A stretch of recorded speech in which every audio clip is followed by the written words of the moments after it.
Everyone on the internet has been talking about this article, and it's probably one of the scariest things I've read about the future of AI, and I genuinely think everyone should read it. It takes about 10 minutes, but I'm going to summarize it for you in a few, and stick around because if this plays out even halfway, it's going to affect your life in a big way. So picture this. It's June 2028, and unemployment has just pushed past 10%. The stock market has been sliding for months, and it's now almost down 40% from its highs. What makes it strange is that only 2 years earlier, everyone was actually celebrating the AI boom because productivity was surging and companies were reporting record profits, and it felt like the future had arrived early. So what changed? Well, the article takes us back to 2026, when AI is shifting from becoming a helpful assistant to something that can replace full roles inside companies. Law firms realize one system can draft contracts faster than a whole team of junior lawyers, marketing departments begin to shrink because campaigns can be done by software, and coding teams can ship in days what used to take months. At first, it feels like a breakthrough. Companies don't suddenly fire everyone, but they do stop hiring and eventually consolidate their teams, and they realize they can start running leaner without hurting their output. As cost comes down and margins improve, the markets reward them with stocks climbing even higher. But underneath that excitement, something more structural is happening.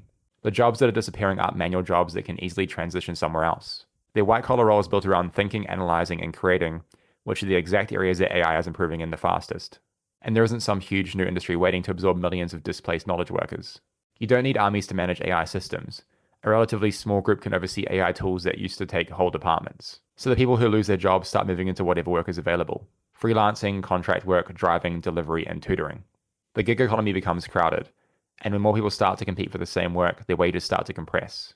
It doesn't feel dramatic at first, but by 2027 you start to see it in consumer behavior. Travel slows, retail numbers soften, and housing prices cool off in tech-heavy cities. When people move from stable salaries to unpredictable gig income, they spend more cautiously, and with confidence dropping, the wider market starts to feel it. And companies respond in the most rational way possible.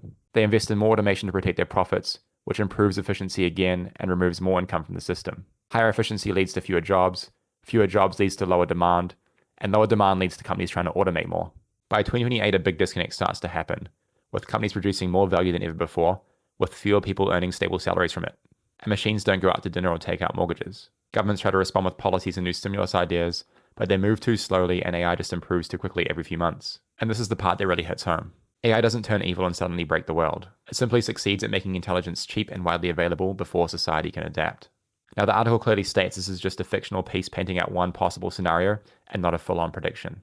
But it does hit home when you read it, and I think that's why it's gone so viral. No one knows the future for sure, but it does do a good job of making us think about our portfolios and as a society what we can do to shape a better AI future. And if you've stuck around this far, go read the article, you can find it in my description.